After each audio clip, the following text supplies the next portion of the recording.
Funding for Shaperillis is provided by Surfshark VPN. Tune in to the end to find out about their amazing service. On June 12th, 2019, I uploaded my very first ranking video. Every Best Animated Feature winner ranked. This was a fun change of pace from my previous videos, which were all about analyzing and reviewing a single movie or show, as opposed to 18 of them. I remember thinking to myself, okay, that was a fun, long, and ambitious video, but I don't think I'm gonna do anything like it again. So yeah, things changed. I grew to realize that I just have a craving for ranking things. I don't know why, but it is just so satisfying to me to figure out the exact order I would categorize different pieces of art in, based on my personal tastes and feelings. I can't begin to explain myself. It's just something I love doing. Going through a bunch of different things from worst to best, and getting a chance to cover all of them in a single video is just really fun and cool to me. But with that said, something's always gotta be at the bottom, no matter what. And I've unified every single one of those last place underachievers with that same jingle. Rejected! Fiddlestick! Disappointment in the game of life! Well, I've been thinking for quite a while now. Which disappointment in the game of life is the most disappointing? For you see, a malicious entity does not go away after I place it at the bottom of a ranking and attempt to move on. No, truly there is no moving on until we sort this out. It's time to take everything we've learned over the past 5.5 years of my channel and apply it. Once and for all, determining what is the order I would rank every last place work in every single one of my ranking videos. Now, the thing that makes this task extra fun and extra stupid is that we're not just ranking the movies. No. I said every ranking video. Aside from any top 10 or top 15 lists that don't really have a last place spot, everything is fair game. This includes the worst episodes of TV shows I've ranked, the worst race courses and battle mode tracks in every one of my Mario Kart rankings, the worst songs from various cartoons, the worst social links in each Persona game, the worst Disney and Pixar villains, the worst roles C-3PO and R2-D2 have played in a Star Wars movie, the worst water in a Star Wars movie, the worst crusty sound effects that plays out of a Wii Remote speaker when you select a character in Super Smash Bros. Brawl. Yeah, we're ranking everything, you dumb bitch! It's Shaperillis Generations, featuring everything I hate the most in every category. Join me on this incredible struggle to try and fit so many round pieces into square holes as I attempt to come up with a cohesive method of ranking things that, quite frankly, should not be compared under any circumstances. Without further ado, let's get this waking nightmare started. Disappointment in the game of life! Alright, so obviously we're going from best to worst here. And the number one place on this list, the least bad last place thing of all time, is the only one I would call genuinely, unambiguously good. There's honestly nothing really wrong with it. It is in fact the Tale of Aang from my Tales of Ba Sing Se ranking. Remember that? Yeah, this is like a perfectly good, cute little short that just isn't as compelling as the other segments in this episode. I do kind of wish Aang was feeling a little more down about Appa, but on the other hand, it is nice for him to experience some levity during a dark period for him. Yeah, I don't know, this is like the only thing on this list I would give a solid 7 out of 10 to. It's pretty good. We've also got a couple more things that are just okay. Let's enjoy the calm before the storm while it lasts. Disappointment in the game of life! Next up is Wes Anderson's weakest movie, Bottle Rocket. This is not a bad movie in the slightest, I just kinda thought it was alright. I don't really understand the people who say he peaked here. Like, at that point, I think you just don't like Wes Anderson if you say that. But if this is among your favorites of his, I can't even argue with that. It's got a nice charm and charisma to it, with some great performances. It's pretty handily the Wes Anderson film I think the least about, but if I had to watch it again, I wouldn't really mind that. Disappointment in the game of life! Now for the first of many Mario Kart courses. The best of the worst has gotta be Mario Kart 7's iteration of N64 Luigi Raceway. Mario Kart 7 in general is just the game with the least duds in the series, with its worst course just kind of being an okay, faithful remake of an N64 starter track. It's a little boring, but it's comparatively harmless, with nothing to really make it stand out, but nothing that actively annoys me at all. Disappointment in the game of life. Okay, I alluded to this in the Mario poll video, but Peach Head is one of those last place rankings that I no longer stand by. I have to admit, I don't outright despise her anymore. I picked her a couple times when she was added to Mario Kart 8, and I had some mild fun. Her biker outfit is really cute. And really, I'm not gonna act like this was a wasted slot, because what did we really expect? There were only 2 mystery slots on the roster going into Wave 6, and we weren't sure if Diddy, Funky, or Pauline was gonna get left out because of it. Lo and behold, we got them all. So what harm is a little bonus Peach clone on top of that? I sincerely doubt she stole a slot from anyone else, because I doubt they had the time to make anyone else who wasn't just a clone. Thank you, Peach Head, for making the character additions to the Booster Course Pass a nice, even number. I still think you're a little whatever, but I don't hate you anymore.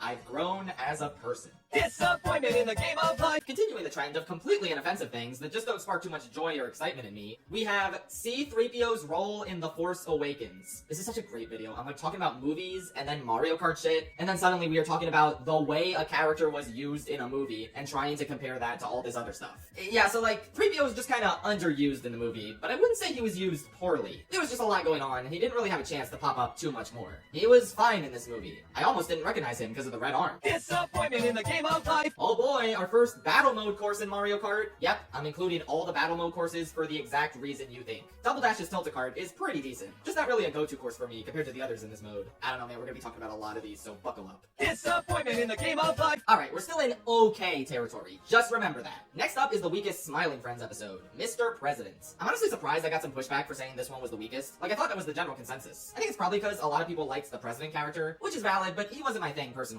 I'm more so just a little disappointed with how they kind of wasted this amazing premise and barely utilized Mr. Frog. Plus, they crammed a lot in with the whole worm stuff that goes very underdeveloped. I don't know, I feel like the focus was just on the wrong places in this episode, but I cannot stress enough that it really is not bad. There is not a bad episode of Smiling Friends yet. I just felt like this is the one that left the most to be desired. Disappointment in the game of life. Roadside Attraction is very similar to Mr. President in the sense that there really isn't a bad episode of Gravity Falls. And the fact that this is the weakest one just goes to show what a high standard the show has in general. If you showed this episode to any random person and said, yeah, it's a cute, funny cartoon episode, just have fun with it, chances are they'll probably enjoy it. On its own, it's fine. It just suffers so much from where it takes place chronologically. It makes absolutely no sense to throw this random Season 1-esque episode right before the final few episodes. And I still don't understand what the Dipper X Candy thing was about. Genuinely though, there's not much actually wrong with it when you divorce it from the context of the rest of the show, aside from it being maybe a little dull and standard. Still, if this was someone's first Gravity Falls episode, it would probably still get them interested in the show. Which, you know, that counts for something. Disappointment in the game of life. Okay, spoilers, but the next 3 spots in a row are gonna go to GBA battle courses in 3 different Mario Kart games. These are all fairly simple and arguably boring, but they do their jobs of providing a basic arena for you to fight in perfectly fine. Not to mention they have some sick-ass music to boot. Easily the best battle mode song in the whole series. First up is the Mario Kart 7 version of GBA Battle Course 1. There's nothing super wrong with it aside from its simplicity, and it outranks the original because, I don't know, at least this one is 3D. Disappointment in the game of life. Next is GBA Battle Course 1 in its original Super Circuit form. This one is not 3D, and it doesn't even have moles, so it ranks a little lower. Disappointment in the game of life. Finally, we have the Mario Kart Wii iteration of GBA Battle Course 3. Oh my god, there's so many of these. I forget what I said in my original video. Something about the L's being too big of obstacles. I have no idea, man, but it's fine otherwise. Disappointment in the game of life. Alright, it's Persona O'Clock. Here's the Persona 1 opening movie, the weakest one in the series. Yeah, I mean, it's not devoid of artistic merit. The piano is fine, and the last shot with the blocks in the hospital room is pretty cool. But yeah, it's kind of boring, I don't know. I don't really get a whole lot out of it. I mean, to be fair, I still haven't played this game, but I watched someone else play through all of it. I know the story and characters. It suits the general mood of its game pretty well, but it's just not really all that engaging to watch, regardless. Disappointment in the game of life. Next up, we have the entire score of The Rise of Skywalker. Look, I dunked on this thing pretty hard, but putting it into perspective next to all the other evil entities on this list, I mean, at least it's nice to listen to.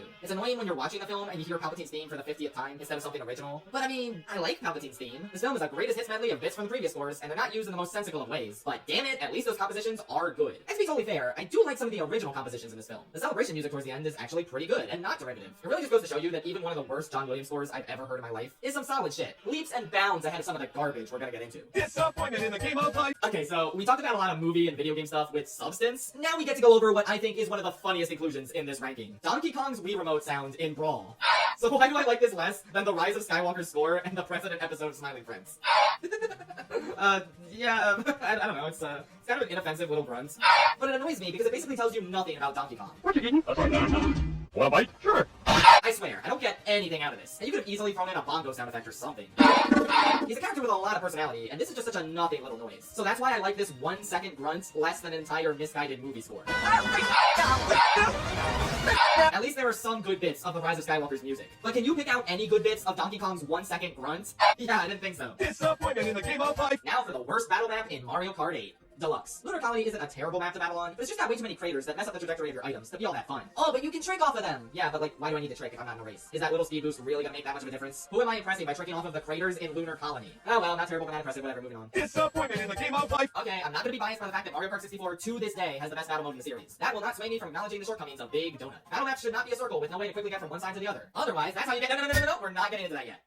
Look, ultimately Big Donut isn't terrible, but you're gonna be chasing people a lot instead of naturally running into them. And that's just not as fun compared to playing on the other maps in this game. Disappointment in the game of life. For such a generally positive ranking with very few actual bad entries, it's really hard to overstate how much the music on SNES Ghost Valley and Mario Kart really dropped the ball. They took an already kind of monotonous and repetitive song from a platforming level and dulled it down even further. The original Ghost House music in Mario World progressed into a do-do-do-do-do, and that's not even in the Mario Kart version. What the hell? Yeah, this is just a lame copy of a song I already didn't really care for. I mean, I can tolerate it just fine, but it doesn't scare me, it doesn't excite me, and with that said, it's better than like 40 other things in this ranking. Chaos control. Disappointment in the game of life. Okay, we got our first full entire movie in quite a while. Unsurprisingly, a lot of the full entire movies that rank at the bottom of a video for me are terrible in unfathomable ways. Hence why we haven't really seen too many of them yet. But thankfully, Tenet is really not that bad. I don't really like it because I don't get as invested in the characters as everyone else does. Surprisingly, the incomprehensible story isn't really that much of a deal breaker for me, as long as I was having fun with it. But yeah, I don't know, despite good performances and chemistry, I didn't really care about the main two characters, and the action isn't all that compared to some other Nolan films. I don't think it's terrible, but it's definitely one of those films where if you told me this was one of your favorite or one of your least favorite Nolan films, I would completely 100% understand either way. Everyone gets something different out of it, and I think that's kind of neat. I don't really care about it, but I don't hate it either. I ordered my house an hour ago. Disappointment in the game of life. Oh boy, now we're ranking The Water in A New Hope. My dumbass Star Wars rankings are part of the reason I wanted to do this in general, because I thought it would be so funny trying to compare like actual entire movies and Mario Kart courses to The Water in A New Hope. I don't know, what do you want me to say? If we are judging it by the standards of water in the series in general, yeah, it looks really terrible. You know, obviously I'd rather sit through the footage of the water in this movie compared to an entire film I'm not a big fan of, but I gotta put that aside and consider the vibes of this compared to the vibes of something else. Like, I don't really want to rewatch Tenet, but as a movie, it inspires more entertainment value than I get from looking at the dirty trash water in A New Hope. Like, I think we can all agree on that, maybe. I don't even know anymore, this is so stupid. I'm having fun though. Disappointment in the game of life. Alright, now we're starting to get to the stuff that I actively don't have a good time with. Just a little bit. Next up, we have the Mario Kart Wii remake of GBA Shy Guy Beach. I just think this is a really lame remake. It kind of feels a little fan-made, and I don't really insult fans by saying that, because they made some way more impressive stuff than this. It's just kind of an unsatisfying course to play. Like, the island hopping and pitiful trick ramps don't inspire any joy in me whatsoever. Just incredibly lame, and I actively avoid playing it whenever I pick up Mario Kart Wii. Disappointment in the game of life. Likewise, Palm Shore is a bland, boring beach map with a rising and falling time gimmick that results in water that is actively unfun to drive through. This is the map they decided was good enough to bring back in Mario Kart 7 for some reason. Disappointment in the game of life. Purple Coins by the Seaside is my least favorite star in Super Mario Galaxy. Oh, that said, for being the worst out of 121 levels, this really isn't that bad of a placement. Super Mario Galaxy is just one of the most fun video games ever created. Obviously, everyone knows this. Like, yeah, I can enjoy myself kinda flying from cloud to cloud with a Bee-suit, but eventually, it always sets in that this star is just mindless busy work. It's not really challenging or exciting, just completely tedious circling this linear ring to pick up 100 purple coins. I don't know, man, some galaxies clearly did not need purple coin missions, and this is the prime example of that. Not the worst, but it kind of blows. Disappointment in the game of life. Alright, now it's time for R2-D2's role in The Force Awakens, which you might be surprised that I rank significantly lower than 3PO's. But ultimately, that's because not only is there somehow less to work with than with 3PO, but it actively pisses me off how R2 just conveniently decides to turn on and reveal the last piece of the map they're missing. This really should have been our warning sign that this trilogy was a storytelling catastrophe. But we all just assumed, oh, it'll be answered why he turned on here in the next one. Yeah, keep dreaming. Ultimately, I find the fact that R2 isn't really used at all in this movie way more annoying than 3PO's. Partially because I like R2 a lot better as a character, but also because, yeah, this just kinda sucks as an unexplained piece of the puzzle. Disappointment in the game of life. Oh boy, another thing with R2 in it. It's The Mandalorian Season 3. Wait, was he in this? No, wait, that was Season 2, and then the Book of Boba Fett he was in. Oh my god, this is, oh, what a fucking mess. I honestly completely forgot this was eligible for the list, until I remembered that despite being a slightly different kind of ranking video, my ranking of every TV show season I watched in 2023 did indeed include a last place spot. I don't know, man, I don't want to take too much time with this. This is just such a depressing fall off. Emblematic of how Star Wars fell off as a whole, really. I actively don't want more Mandalorian or Star Wars content that isn't Andor because of how bad this season was. Lifeless, boring, incoherently plotted. It feels more like a kids show now than the actual kids shows in the franchise. What was Christopher Lloyd doing rambling about Count Dooku? What the hell is a polar bear doing in Arlington, Texas? I don't know, man, literally just stop watching the show after season 2. The story ends there. Season 3 is dedicated to nothing but undoing the entire goodwill of the first 2 seasons, and I could not stand it whatsoever. But again, it's not the worst thing, nor the worst Star Wars thing I've ever watched. We're in for some treats on this list pretty soon. Disappointment in the game of life. Alright, time for more animation. I hate Kenji's social link in Persona 3. It's just hearing an annoying kid talk about his plan to date his teacher for 10 straight scenes. You don't get anything out of it. Somehow this is the least bad of the last place Persona social links though, because at least it tells a coherent story. It could have been worse. Disappointment in the game of life. Well, this took a while, but we finally reached our first animated movie that got last place in our ranking. One of my most popular rankings, in fact, as well as the original ranking video, the best animated feature winner ranking. And highly unfortunately, such a popular video is in fact completely outdated. I do not think Brave is the worst winner anymore. Most insulting winner, sure, because Wreck-It Ralph should have easily taken it. It feels like they just gave it to Brave because hey, it's a Pixar movie and we gotta give it to the Pixar movie. But with that said, Happy Feet is worse, and I deeply regret not seeing how much worse it was at the time. Happy Feet is of course spared from this list because it wasn't last place on my George Miller ranking. I wonder what was. But yeah, we'll get to that later. Right now, I'll just say that Brave is really dull, and Rex is low especially because Merida pisses me off as a protagonist. She's so stupid, and the bear plot is stupid. This movie is just generally stupid, but it has way more artistic merit than practically every other animated movie I've ranked at last place. Take what you can get, Brave fans. But seriously, there's no way it should be Wreck-It Ralph. I think we all agree on that. Speaking of, Disappointment in the game of life. Ralph breaks the internet. Oh goody. It's eligible because it came in last place on my Disney 2010s ranking. I'm not gonna talk about this one again. That's what the massive analysis video is for. Just watch that, I don't know. I hate this movie and I especially hate what it represents. But it has a couple good parts, so it's not as low as it could have been. Congratulations. Disappointed in the game of life. Okay, now we're starting to get into the stuff that I either actively despise with a passion, or stuff that is just so meaningless and empty that I couldn't objectively justify putting it any higher on the list, despite the fact that I could sit through a lot of it easier than other stuff. Like, would I rather rewatch Ralph Breaks the Internet or the Potluck song from Steven Universe? Obviously, the Potluck song. But I can't deny there is less artistic merit in the Potluck song because it's just the word potluck over and over. I'm sorry, I'm not gonna give that a pass and say that that's one of the best things I've ever ranked last place. On the pretty high standards of Steven Universe songs, that's just abysmal. Yeah, it's offensive. Yeah, it doesn't need to be an amazing song or whatever. But I'm sorry, that's just how I'm interpreting this ridiculous, overstuffed ranking video of a bunch of things that should not be ranked together. Yeah, I don't know. You could rank like a real song here. It didn't have to be anything great. Say you could just find any other words besides potluck. Like that's all it took. Here, you know what? This is in the description. I'm just gonna write it right now. You're gonna rate like a better song than potluck.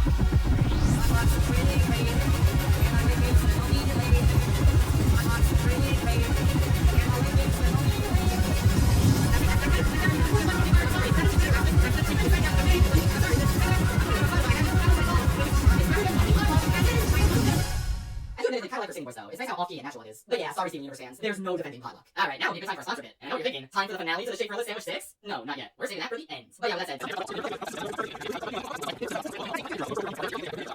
and the promo code REALIST. Have a great time at Surfshark VPN. Disappointed in the game of life. Yippee! Time for the first Mario Kart course I actively despise. You probably didn't think these were ranked this low, considering Mario Kart gameplay is generally more fun than sitting through a bad movie. But let's be honest here. Racing on Dry Desert in Double Dash is fun in spite of the course itself, not because of it. I can have fun because the mechanics of the game are fun. But wow, this Dry Desert suck ass. Unbelievably boring. At least there's a Starlock Pit and a big tornado, otherwise it's just so dull and terrible. Disappointed in the game of life. Okay, I know I just said you're probably surprised that some Mario Kart courses rank super low, but I feel like this is when you probably expected to do a lot worse. The Mario Kart 8 remake of GBA Sunset Wilds. Yeah, it's embarrassing that the sun doesn't set. Yeah, it's boring and multiple blocks don't figure at all. But at the end of the day, there's a little bit more going on than some of the other Mario Kart courses I have ranked lower. It does have the 2 trick ramps towards the ends and a few trick opportunities. The music's still killer. It certainly could have been a lot worse. If you ignore what a bad remake this is, it's not the worst course in the world to play on, despite being the worst thing in Mario Kart 8 Deluxe. Please note that I said Deluxe. Disappointed in the game of life. Oh brother, the Rise of Skywalker's opening crawl. Give me a break. I don't know if I really have anything new to say about it that I didn't say initially. Just that the opening sentence is how I knew this was gonna be a bad movie. The overused punctuation, the fact that it explains the ridiculous plot development we don't get to see on screen, the fact that it doesn't feel conclusive in the slightest like the opening of a final chapter in a saga should. I was thinking it wasn't the Phantom Emperor line, which is kind of raw. This would be like 10 spots lower. Disappointed in the game of life. I don't like Broken Pier. Worst course in Mario Kart Super Circuit. It's boring, it's ugly, it's incredibly easy to fall off, I don't have fun on it. I don't know, that's about it. Disappointed in the game of life. I also don't like Wario Stadium from Mario Kart 64. It's boring, it's ugly, you can fall off at that one part and get sent back way too far on the track. I do think it is a bit of a shame that this is the only 64 course to never come back. Because really, it should be so easy to make this one good. Just add stuff to it. Add obstacles, add anti-gravity. It cannot be this hard. The framework is fine, if a bit too long. But that's really the main problem right there. This course is nothing but framework. It felt like they just didn't finish it. Like they would add cool stuff to it later, but they didn't have time, so they popped the generic raceway theme and the same picture of Wario's head multiplied to infinity onto it and called it a day. It's just a fascinatingly tragic course, because I know it could be good. As is, it's one of the most boring experiences in the entire Mario Kart series. And it pisses me off because of that. At least Rainbow Road in this game looks and sounds pretty. Disappointed in the game of life. Okay, this is definitely one of the most where the hell do I rank this entries in the entire list. Because like the moment has arrived from Phineas and Ferb isn't like bad, I don't think. The thing is I just can't hear it because it plays in the background during Candace's phone call. All I hear before that is girl, the moment has arrived. I guess it sounds nice while I can't hear it, but I don't know man. If you're not gonna let the song play, then it's kind of worthless in the context of Phineas and Ferb songs, right? I don't think anyone but the single most diehard fan on the planet even knows what this song is. At least Pop Up was a tangible song you could hear. I don't know man, I have no idea. This might be hard enough as is, and you got shit like this on top of everything. I think this is the official start of the F tier on this list. But this is like the least offensive F tier there is, so it goes here. I don't know. Disappointed in the game of life. Alright, we're back with the Persona Train. Woo-hoo! I hate Teddy, I hate stupid social. This shit has nothing to do with the basic plot of the character. It's just random scenes, they slap a little rank animation onto the end of. It's not the most annoying thing this room before, but the social link is actively a failure. Only after that department by Disappointed in the game of life. I need to a social link, the worst one in Persona 5 and the entire Persona series. It deeply annoys me that they even gave her one, considering there's only 6 ranks, and then it abruptly ends. They could so easily add those last 4 ranks after the reservation session with her is over. They actually did something pretty cool in Metaphor recently where one of your social links, Katarina, is alright for the first half after you beat her recurring boss battles. But then once those are done, she just becomes a normal social link that you can talk to and rank up. Why couldn't I use you up in that? Truth be told, I hate Akachi's middle rank a lot more. Part of me thinks maybe I should rank that one last instead. But again, at least it was 10 ranks, I don't know. Disappointed in the game of life. Gunship Cavalry, the worst level of LEGO Star Wars The Complete Saga. It's amazing how they took an already kind of bad level from the original LEGO Star Wars and made it significantly worse. Why did it need tow cables and bombs? Who was asking for that? Tow cables and bombs are at least favorite mechanic in the entire game, but at least in the hot battle they actually made sense. And weren't too bad to use because it was a more open area and not a linear track with a lot of hits and enemies. This level is infuriating, I hate it with everything that I am. But I would much rather play it than sit with everything I love it. Disappointed in the game of life. Okay, look, maybe from an objective critical standpoint, Pocahontas is not worthy of being this low, but just actively pissing me off. It's literal Oscar bait, explicitly engineered by Jeffrey Katzenberg to grab the size of that best picture nomination pie that Beauty and the Beast had, resulting in this melodramatic, borderline offensive distortion of a real-life historical figure. Also featuring some of the most boring characters and scenes in all of Disneydom. It's garbage. I actually hate it more and more as the years go on. Unfortunately, it does have a couple really good songs and really stunning animation. There's just enough going for it to make it semi-watchable. But man, I'm sorry, I just can't stand it and everything it represents. Disappointed in the game of life. Oh, alright, we're really about to descend into this year, which contains the worst of the worst from a lot of my movie ranking videos, as well as a couple absolutely atrocious Mario Kart stragglers. With that said, there's one somewhat miscellaneous ranking that still earned its way this low with its bottom spot, and that is the worst total drama world tour song. Yes, I bet you forgot to make that video, huh? A Chinese lesson is so bad. Like, it's just Chris doing cultural appropriation and not even really singing. He's just saying random shit and then everyone responds, and it's broken up by dialogue. It stops and starts 5 different times. It's just, oh my god, it's so bad. At least Tony's technically sang this one for 5 seconds. That's one of these things that like 90% of the songs in the season. But yeah, this is abysmal. I don't get anything out of it music-wise. It's not catchy, it doesn't do anything fun with its characters. It's like a black hole where music goes to die. Disappointed in the game of life. I have nothing more to say about Piranha 2 was funny. It's a kind of my friends and I would text watch for real life, we're actively creating that movie, and then most likely turn off 15 minutes in because it's just not doing for us. The only thing you could possibly get out of it is seeing where James Cameron technically got his start as a filmmaker. And the only real compliment I can give it is that at least it's not Noogie. The whole movie is just these dumbass aliens saying Noogie and Nico to each other over and over again. That's the whole thing. It's so annoying. Make it stop. I close my eyes to sleep at night and all I see is Noogie. Someone pray me God, it's torment. Disappointed in the game of life. Oh baby, now it's time for the lowest of the low for my ranking of every Pixar villain is Zurg. What a great villain this is. A bafflingly misguided twist from a bafflingly misguided movie that should have never been made. He has an active detriment on a lot of his film, yet he's also really, really dull and forgettable at the same time. Like I remember the twist and how stupid it is, but I don't remember anything he says or does. Truly, the worst of both worlds. Disappointed in the game of life. Alright, bear with me. There's still a couple Mario Kart stragglers we gotta knock out. The second worst race course eligible for this list has got to be the Mario Kart DS remake of SNES Taco Island 2. This is one of the most actively unfun experiences in the entire series, and I know retro courses in Mario Kart had to start somewhere, but this is the thing that actively makes me wish DS didn't bother, and they did the concept for Mario Kart Wii instead. Generally, what did we get out of including the retros in DS? Taco Mountain and Sky Garden? Are those the only 2 worthwhile additions that came from this damn handful selection? I would like to talk about 2. It looks like ass, it somehow plays worse than it did in 1992, the bugs are completely useless, the mud is atrocious to drive through, and yes, somehow this is the better of the 2 SNES courses eligible for this list. Disappointed in the game of life. Yep, here it is, the worst course in all of Mario Mario Kart. For racing anyway. The dead ends, the boring straightaways, the completely pointless alternate path in the middle. If little Timmy makes for you a Super Mario Kart level editor, you can tell him, wow, great job, Timmy. And please clear piece of tape, so that's this is good track design. I kind of played the idea of making the DS Link a lower, just as I expect for that game. But ultimately, I could argue with the king of Koopa shit. This truly is as bad as Mario Kart gets. From a racing perspective. Okay, I should have made it so I had a wider than that actually pretty sick. Disappointed in the game of life. Okay, I was gonna be funny and put Aunt Sarah higher than her, but she doesn't actually piss me off as much. But I have to be realistic about her quality as a villain compared to him. He at least serves as a threat to the heroes. Aunt Sarah is nothing more than a nuisance who has like 3 minutes of screen time, and accomplishes practically nothing. She's perhaps one of the most boring quote-unquote main antagonists I've ever seen in anything. And yes, to be fair, Lady Shred isn't exactly a movie that needs an antagonist to function. But based on the criteria of judging Aunt Sarah as the closest thing has to a Disney villain, yeah, she's absolutely abysmal. It's not even a contest. I mean, she almost faces crying out loud. Disappointed in the game of life. Oh baby, this is it. I can feel my life force being siphoned away because we've officially entered the final lap, the home stretch. Here before us are the 11 most bullshit, terrible films I've ever ranked last place. Plus one other non-movie, I bet you know what that is. These are the 2 out of 10 and below films that I absolutely cannot stand. Ones that absolutely drove me off the wall with how bad they are. But that said, one of these is significantly not as bad as the others to me. And that is the most recent contender of this list, Hermit's Swamp Years. I was more so bored out of my watching this film instead of activating myself. Which is us, like, everything else we got before us. Really, it's just a lame, low-energy cash grab prequel spin-off that isn't really worth getting upset about. And it's got a couple charming moments, as well as Boy, who's literally like the funniest love character for no reason. Okay, sorry, Lucas, once again, just listen to the way this guy talks. Like, why is he so casual and why is that so funny? Yeah, no, that's complete ass. Disappointed in the game of life. And the film that lucked out by just barely missing out on the bottom 10 of this list is in fact the worst Blue Sky movie, Ice Age Television Course. The fifth and not the final Ice Age film is just an asinine, watered down, flavorless piece of much. I honestly can't remember a single thing about it. And to be fair, I can't distinctly recall the negative emotion I have about the upcoming films on this list, so I guess Ice Age 5 gets a rank above them. How do you get to this point? How are we still getting more of these? Yes, certainly. Okay, to be fair, actually say things about the film, but again, I don't remember anything like just If you need to take them. Oh yeah, no graphics in this. Okay, that's said. Scientists were able to mimic Messiaen's voice by recreating his mouth and vocal cords with a 3D printer. It allowed them to produce a single sound. Disappointed in the game of life. Oh, it has been ages since I first made it the Turbo. Still to this day, the worst Dreamworks movie, only because Nightmares Reduced it doesn't count. It's TV. Anyway, after this original ranking, this movie has gotten some attention due to the atrocious taco scene. I didn't think about that, but yeah, why is he making a taco in the lightest possible way? It's so funny. Yeah, Turbo's such a big dick. I watched the scene for fresh memory, I did not laugh once, except for the funny taco scene. I feel like this film is absolutely atrocious beyond belief. I don't like any of the characters, I think the plot is complete ass. When you talk about generic animated slop, this is one of the first movies that comes to mind for me. At least I can get something out of a despicable me film, or any other movie that isn't a good one. Sometimes those have decent moments, but Turbo is just atrocious. But that's every time I'm using that taco scene. Who wants a taco? Disappointed in the game of life. Now for arguably one of my greatest O's ever. Cars 2. Yes, there are at least 8 things I hate in Cars 2. Are you guys happy? So people like this film now. And on some level, again, I completely understand the lot of take by this and like you're a good dinosaur. You know, I just want to instinctively put a good dinosaur on this list before I remember that technically it's never the best place in any of my rankings. I honestly forgot. It's stupid was this. You know, it's a good dinosaur. Yeah, actually, no, it is not eligible for this list. I'm going to keep on this and tell you something. So yeah, Cars 2. Look, I see where you guys are coming from. Cars 2 has this ridiculous batshit charm to it that I would never deny. Like on paper, something stupid as a slide car movie sounds right up my alley. I think the thing that really kills this film for me is how stupid everyone who isn't ignorant. The fact that these actual slides are so complicated that I don't realize I'm being ignorant is a slide is what really shows in my head that, oh yeah, this is for real. That's what I say about any other different movie. Like, people make for 7-year-olds at least. Cars 2 is a weird deviation of a pretty accurate and not terrible original film. And yet it's also hyper violence and it's just like, cool, I'm not gonna like this film. It doesn't work for me at all. I would watch something bad. I just watch any of the movies other than James Cameron. Except movie. Never watching a movie again. I think movie rank first last place on this list, so yeah. Disappointed in the game of life. Congratulations, Cars fans. Obviously, one of my saying Cars is a better movie than Happy Feet. And now you can officially take solace in the fact that I think Cars 2 is a better movie than Happy Feet 2. It's insane to me that the director has visionary and credible as George Miller to create 2 of the biggest pieces of slop I've ever seen in my life. And then somehow, in the climax of this one, he creates one of the top 5 best scenes he's ever done. I really just how good the other person in this movie is. They also rage, but really, these 2 great things should be able to tackle this out of the bottom area on this list. But generally, every other thing about this movie is so awful that it almost doesn't even matter. This is the rest of it. 90 minutes of the most boring, asinine plot with the most annoying characters. So if you really like this movie and ask for your funded, then fair enough. But my god, so much of this film just feels soulless. Like, there's no spark behind it. Everyone's just going through the motions. It's like I have one cool scene they really want to make, so just whatever bullshit they do next, like, film. I guess that's it. I just like Happy Feet with a burning passion. But that said, we're about to get into some real shit that doesn't even have big rail and pressure. Take it. Disappointed in the game of life. If you know this anime slot, you're bottom, I have a fashion piece of live action slot. The absolute worst movie ever talked by Steven Spielberg, always. Oh, really? This low? Yeah, this low. I mean, simply that thing was so boring. I don't have anything to say. Yeah, it's still a Hallmark movie. It's nearly devoid of artistic merit. Aside from colorful visuals and actors were trying their best. It gets to do this get cuts out of post. That's the plot! Oh my god, what an unbelievably miserable experience. You legitimately could not pay me to watch this movie again. I hate it. I never had to stop hating it. I just was number one hater. No one can compare because no one else does this this. Disappointed in the game of life. Just barely missing out on the final 5. We have a movie with the honor of being the only film on this list that has come back not once, but in 2 different ranking videos. Yeah, that's right. My least favorite Disney animated movie, both in the 2000s and in general. Dinosaur.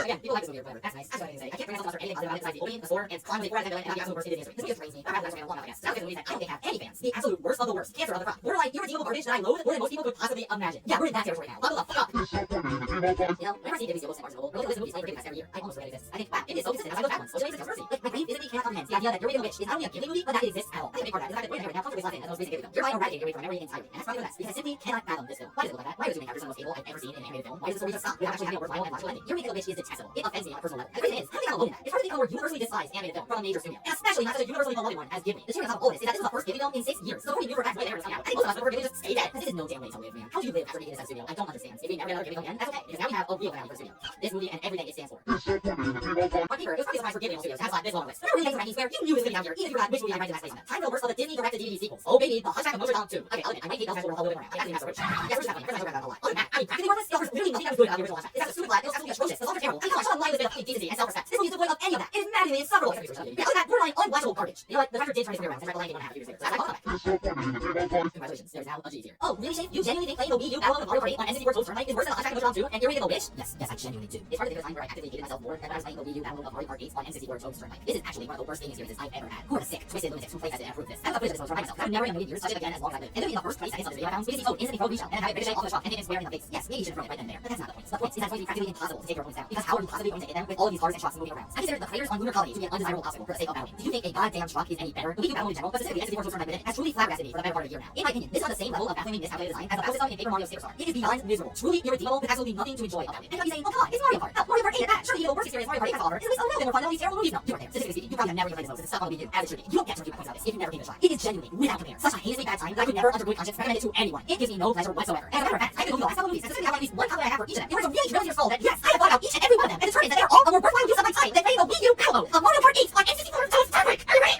I've got to easy, first, easy. Sometimes I enjoy the entry. I swear to go always. Even cool visuals. Having to do other pressure and make Part 2. Sometimes the Italian part is funny. Turbo. And sometimes it's really hilarious. I say 5. I don't know. I can have 20 practice. I think I can right now. I can get at least something out of each of these atrocious movies. Battling on N64 Toast Tournament offers me nothing. This to me is the absolute point of no return when it comes to entertainment. Anything lower than this is heinous beyond all capacity for rational thoughts. Something I would never willingly subject myself to again, no matter how much you pay me. Okay, I do really know. And now, my friends, will you walk with me through the valley of the shadow of death? Because believe it or not, there are two films I despise more than N64 Toast Tournament Battle on the Wii U. Genuinely, these are two of the worst abominations that have ever been unleashed into this world. And I know that these will be allowed to. But you think, oh, this is a hard video. It was, for the most part. But I do nothing compared to these two movies that go so far beyond the moniker of cinematic disaster. They are irredeemable. They are demonic. Let's get right into the runner-up for the worst thing I've ever watched for this channel.